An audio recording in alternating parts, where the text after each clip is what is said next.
ഇതൊക്കെ ഇട്ട് കാണുമ്പോൾ ഏട്ടന് ഭയങ്കര മുഖത്തൊരു ചിരി കണ്ടില്ലേ. ഇങ്ങനത്തെ ഡ്രസ്സൊക്കെ ഇട്ട് കാണുമ്പോൾ ഏട്ടന് ഭയങ്കര ഇഷ്ടമാണ്, നല്ല ഭംഗിയാണെന്നൊക്കെ പറയും. അങ്ങനെ പിന്നെ സോപ്പിട്ട് പതപ്പിച്ചത് കൊണ്ട് ഞാൻ അതുകൂടെ അങ്ങ് എടുത്തു കേട്ടോ. ഞാൻ ചോദിക്കുന്നുണ്ട് നല്ലയാണോ, വയറുള്ളതായിട്ട് തോന്നുമോ വണ്ണമുള്ളതായിട്ട് തോന്നുമോ എന്നൊക്കെ ഇങ്ങനെ ചോദിച്ചു.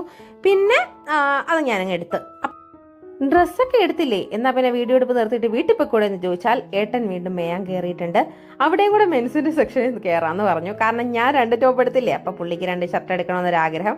പിന്നെ ഞാനും പറഞ്ഞ ഒരു ഭർത്താവെല്ലാം ഉള്ളു, നമ്മൾ പിള്ളേരെ വളർത്തുന്നതൊക്കെ വളർത്തുകയല്ലേ, എന്നാൽ പിന്നെ പോയി മേടിക്കട്ടെന്ന് കരുതി. അങ്ങനെ ഏട്ടന്റെ ഷർട്ട് എടുപ്പ് നടക്കുകയാണ് കേട്ടോ. ആ റൈറ്റ് സൈഡിൽ കിടക്കുന്ന ബ്ലാക്ക് ഷർട്ട് കണ്ടോ, ഏട്ടൻ അതാണ് ഇട്ടേക്കുന്നത്. ഞാൻ ഇട്ടേക്കുന്ന ടോപ്പ് ഈ ട്രെൻഡ്സിൽ നിന്ന് തന്നെ എടുത്തതാണ് കേട്ടോ. അപ്പം ഞങ്ങൾക്ക് ട്രെൻഡ്സിൽ നിന്ന് കിട്ടുന്നൊരു സംഭവം എന്ന് പറഞ്ഞാൽ ഞങ്ങൾക്ക് കൂടുതൽ സുഖമായിട്ട് തോന്നിയിട്ടുണ്ട്. കുറച്ച് റേറ്റൊക്കെ അത്യാവശ്യം നല്ലതായിരിക്കും, പിന്നെ അതുപോലെ തന്നെ കുറച്ച് കംഫർട്ടും ആയിരിക്കും. അപ്പോൾ ഏട്ടൻ ഇട്ടേക്കുന്ന ഷർട്ടാണ് ഞാൻ നേരത്തെ മിററിൽ കാണിച്ചത് കേട്ടോ. അപ്പം ഏട്ടൻ ആ ലെഫ്റ്റ് കയ്യിൽ പിടിച്ചേക്കുന്നത് എടുത്തിട്ടുണ്ട്, റൈറ്റ് കൈ പിടിച്ചതൊന്നും എടുത്തില്ല. അങ്ങനെ നമ്മൾ